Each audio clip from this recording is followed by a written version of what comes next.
Bismillahirrahmanirrahim. Salam əziz izləyicilər. Hər birinizi xoş gördük. Mübarək Qədirxum bayramı münasibəti ilə hər birinizi təbrik eləyirik. Allah bizləri dünya və axirətdə Həzrət Əli əleyhissalamdan ayrı salmasın. Qədirxum İslamın ən böyük bayramlarındandır və xüsusi əhəmiyyətə malikdir. Allahın bəndələrinə nemətlərini, öz nemətini tamamladığı bir gündür. O qədər mühüm bir hadisədir. Allah Peyğəmbərə buyurur, Ya əyyuhər rəsul, bəlliğ mə unzilə iləykə min Rabbik. Ey Peyğəmbər, Rəbbindən sənə nazil olanı insanlara çatdır. Əgər bunu etməsən, fəma bəlləğtə risalətə. Elə bil ki, heç Peyğəmbərlik etməmisən. Yəni, əgər Allahın bu əmrini çatdırmasan, Həzrət Əli əleyhissalamı özündən sonra canişin, xəlifə təyin etməsən, sanki heç Peyğəmbərlik etməmisən. Yəni, Peyğəmbərin də işinin tamamı özündən sonraki vəsini, xəlifəni, Həzrət Əli əleyhissalamı təyin etməkdir. Və illəm təfəəl, əgər bunu etməsən, fəma bəlləğtə risalətə. Elə bil ki, heç Peyğəmbərlik etməmisən. Vəllahu ya'simuka minən nas, innəllaha la yehdəl qavməl kafirin. Allah səni insanların şərrindən qoruyacaq, insanlardan qoruyacaq və Allah kafir dəstəni, qövmü hidayət eləməz. Yəni, onlar hidayət olmazlar. Mühüm bir məsələdir deyə Allah təkidlə Peyğəmbərə buyurur ki, bu əmri göstərişi insanlara çatdır. Elə ki, Həzrət Peyğəmbər sonuncu həcc ziyarətindən qaydanda Qədirxum adlı bir məkanda insanları topladı. O qədər mühüm məsələ idi ki, arxada olanlar göstəriş verdi ki, gəlsinlər, Peyğəmbərə çatsınlar, öndə gedənlər qayıtsınlar Peyğəmbərin yanına və bütün insanlar, müsəlmanlar hamısı Peyğəmbərin ətrafına toplaşdılar. Ondan sonra Həzrət Peyğəmbər o mühüm əmri, vacib əmri insanlara çatdırdı və Həzrət Əli əleyhissalamın vilayətini elan eləyərək buyurdu. Əli əleyhissalamın əlini tutdu və buyurdu ki, mən kuntu mövlah, fəhazə əliyyum mövlah. Mən kimin mövlasıyam, rəhbəriyəmsə, bu Əli də onun rəhbəridir. Sonra dua elədi ki, ilahi onu dost tutanı dost tut, onunla düşmənlik eləyənə düşmən ol. Elə ki, Həzrət Peyğəmbər bu əmri çatdırdı, Allahın əmrini çatdırdı, növbəti ayə nazil oldu. Maidə surəsinin 3-cü ayəsi nazil oldu. Allah buyurdu, Əl-yevmə yəysəlləzinə kəfəru min dinikum. Bugün kafirlər sizin dininizdən məyus oldular. Çünki onlar düşünürdülər ki, Peyğəmbərin oğul övladı yoxdur, Peyğəmbər dünyasını dəyişəcək və gətirdiyi din də aradan gedəcək. Bunu gözləyirdilər və bununla təsəlli tapırdılar kafirlər. Elə ki, Həzrət Peyğəmbər Allahın əmrinə əsasən Əli əleyhissalamın imamətini, xilafətini, rəhbərliyini onlara elan elədi, onlar narahat oldular. Onlar artıq məyus oldular. Çünki Peyğəmbər gətirdi, elə bir şəxsi təyin elədi ki, o insanın Peyğəmbər yanında, dində böyük hörməti var, İslama böyük xidmətləri dəyib, insanlığa böyük xidmətləri dəyib deyə artıq deyir, kafirlər dininizdən məyus oldular. Onlar başa düşdülər ki, bu din artıq aradan getməyəcək. Əl-yevmə yəysəlləzinə kəfəru min dinikum. Bugün kafirlər dininizdən məyus oldular. Fəla təxşəvhum vəxşəvni. Onlardan qorxmayın, məndən qorxun. Əl-yevmə əkməltu ləkum dinəkum. Elə ki, Həzrət Əli əleyhissalamın vilayətini elan elədi, Allah buyurdu, Əl-yevmə əkməltu ləkum dinəkum. Bugün sizin dininizi kamil elədim və ətməmtu aleykum ni'məti və sizə olan nemətimi tamamladım. Və raditu ləkum el-İslamə dinən. Sizlərə din olaraq İslama razı oldum, İslamı bəyənib seçdim. Nemət, dinin kamilləşməsi və nemətin tamamlanması. Allahın nemətləri təkcə qidalardan ibarət deyil, yeməkdən, içməkdən ibarət deyil. Allahın ən böyük neməti bəndələrinə vilayətdir, imamətdir, Allahın vəliləridir ki, onlar həqiqi nemətdilər. Onlar olmasa insan Allaha doğru gedə bilməz, mənəvi yüksəliş baş verməz. Ona görə də həqiqi nemət onlardır. Ona görə də özləri buyururlar ki, nemət bizik. Quranda ki, Allah buyurur, لَتُسْأَلُنَّ عَنِ النَّعِيمِ onlardan nemətlər barəsində soruşulacaq. O nemət buyurur ki, bizik, biz əhl-i beytik, biz imamlarıq. Bizim barəmizdə, bizim haqqımızda sizdən soruşulacaq ki, o nemətə qarşı münasibətiniz necə oldu? O nemətin müqabilində hansı mövqeyi tutdunuz? O nemətin qədrini bildiniz, yoxsa yox? Allahın həqiqi neməti budur. Və ağır nemətlərdən danışanda mən kəlməsini işlədir Allah Quranda.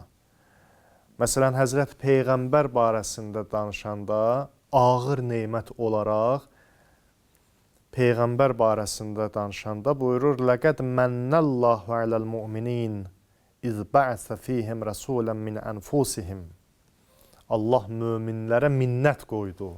Minnət, yəni ki, öz peyğəmbərini onlara verməklə möminlərə minnət qoydu. Minnət kəlməsi mən sözündəndir. Rağib İsfahaninin Əl-Müfrədat lüğətinə əsasən buyurur ki, minnət mən kəlməsindəndir. Mən də ona deyərlər ki, o çəkidə istifadə olunan daşlara deyilir. O ağır daşlar ki qoyulur, çəkidə istifadə olunur, ona mən deyilir. Minnət də həmin o mən kəlməsindəndir. Yəni Allah ağır bir nemət verib sizə, minnət qoyub sizə. Əgər hədiyyə, bir nəfərə təqdim etdiyimiz hədiyyə gözəl olarsa, qiymətli olarsa, o minnət kəlməsi müsbət mənada işlənir. Amma yox, təkcə sözdə dəyərlidirsə, amma həqiqətdə onun heç bir dəyəri yoxdursa, qiymətsiz bir şeydirsə, onu sözdə şişirdib kiməsə təqdim eləyib minnət qoymaq mənfi mənadadır. Amma ayədə sözlə əməl üst-üstə düşür. Allah buyurur ki, Allah minnət qoydu. Ləqəd mənnəllah ələl müminin. Allah möminlərə minnət qoydu. Yəni ki, Allah həqiqətən də böyük bir nemət verdi, peyğəmbəri verdi möminlərə ki, onun qədrini bilsinlər. Peyğəmbər hər kəs üçündür. Amma peyğəmbərdən kim xeyir götürə bilər? Peyğəmbəri kim qorumalıdır? Möminlər qorumalıdır. Ona iman gətirənlər qorumalıdır və ondan xeyir götürürlər deyə Allah möminləri xüsusi qeyd eləyir ki, möminlərə Allah minnət qoydu o ağır neməti ilə. Peyğəmbər ağır nemətdir, böyük nemətdir. Ona görə də mən kəlməsi ilə Allah ifadə eləyir. Bir də Qəsəs surəsinin 5-ci ayəsində Allah imamətdən, vilayətdən danışanda həmin o mən kəlməsini işlədir. Və nuridu ən nəmunna aləl-ləzinə stud'ifu fil-ərd və nec'ələhum əimmətən və nec'ələhumul varisin. Biz istəyirdik ki, yer üzündə zəif olanlara minnət qoyaq, onları imamlar eləyək, hidayət eləyən imamlar eləyək və onları varislər qərar verək. Həmin o, yenə də ənnəmunnə aləl-ləzinə, Allah minnət qoyur. Yer üzündə əzilən kəslərə, haqqı əllərindən alınmış kəslərə minnət qoyaq. Onları yer üzünün öndərləri, imamları və varisləri eləyək. Yəni vilayəti verək onlara, imaməti onlara verməklə onlara minnət qoyaq. Ağır, mən, yəni ağır nemət, böyük nemət. Həmin o ağır neməti onlara verməklə onlara minnət qoyaq.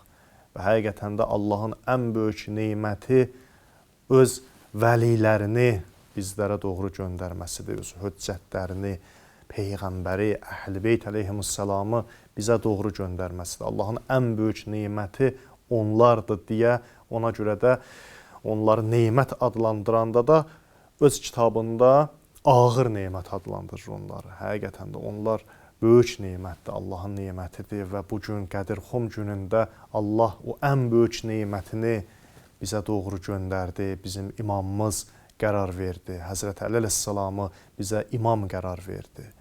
Həzrət Əli əleyhissalam yaradılış baxımından elə Həzrət Peyğəmbərin vəsisidir. Qədirxum günündə Allahın əmri ilə bunu insanlara çatdırdı, insanlara elan elədi. Ona görə də Həzrət Peyğəmbər də başqa yerlərdə Qədirxum günündən də öncə dəfələrlə Həzrət Əli əleyhissalamı öz vəsisi, vəziri adlandırıb. Buyururdu ki, mən gördüyümü sən də görürsən, mən eşitdiyimi sən də eşidirsən, amma sən bir fərqlə ki, Peyğəmbər deyilsən. Sən Peyğəmbər deyilsən, Harunun Musaya olan nisbəti kimidir sənin mənə olan nisbətin.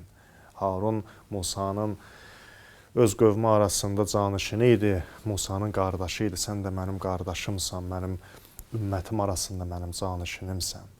Və doğrudan da bugün həmin o imamətin insanlığa verildiyi gündür, insanlığa elan olunduğu gündür, böyük bir gündür. İnsan mümkün deyil imamsız yaşasın, insan imamsız qala bilməz. İnsan imamsız qalsa, demək inkişafdan qalıb, Allaha doğru getməkdən qalıb. Ona görə də Allah imaməti Həzrət Əli əleyhissalamı bizə verməklə bizim qarşımızda böyük, geniş bir yollar açdı, imkanlar açdı ki, biz asanlıqla Allaha doğru gedə bilək, asanlıqla ilahi hikmətdən, ilahi nemətlərdən istifadə eləyə bilək, kamala doğru gedə bilək. İmam gəlir insanın əlindən tutur, insanı ünvana aparır, çatdırır. İmam bunun üçündür. Və qiyamət günü barəsində də Allah buyurur, يَوْمَ نَدْعُ كُلَّ أُنَاسٍ بِإِمَامِهِمْ Qiyamət günündə hər kəs öz imamı ilə məhşərə gələcək. Orada bəlli olacaq ki, dünyada kimin imamı kim idi, kim kimin arxasınca gedirdi. Xoş o insanların halına ki, və xoş olsun bizim halımıza, xalqımızın halına ki, bizim imamımız Həzrət Əli əleyhissalamdır, dünya və axirətdə. Və inşallah o Həzrətin şəfaəti ilə də cənnətə daxil olarıq. Allah bu günü ümmətə, müsəlmanlara, xalqımıza, siz əzizlərə mübarək qərar versin. Allah Həzrət Əli əleyhissalamın vilayətində bizlərə qərar versin. O Həzrətin dünyada ziyarətini, qiyamətdə şəfaətini bizlərə nəsib eləsin və o Həzrətin şəfaəti ilə də inşallah bizləri cənnətə gedən bəndələrdən qərar versin. Bir daha Qədirxum bayramınız mübarək olsun. Vəssalamu aleykum və rəhmətullahi və barakatuhu.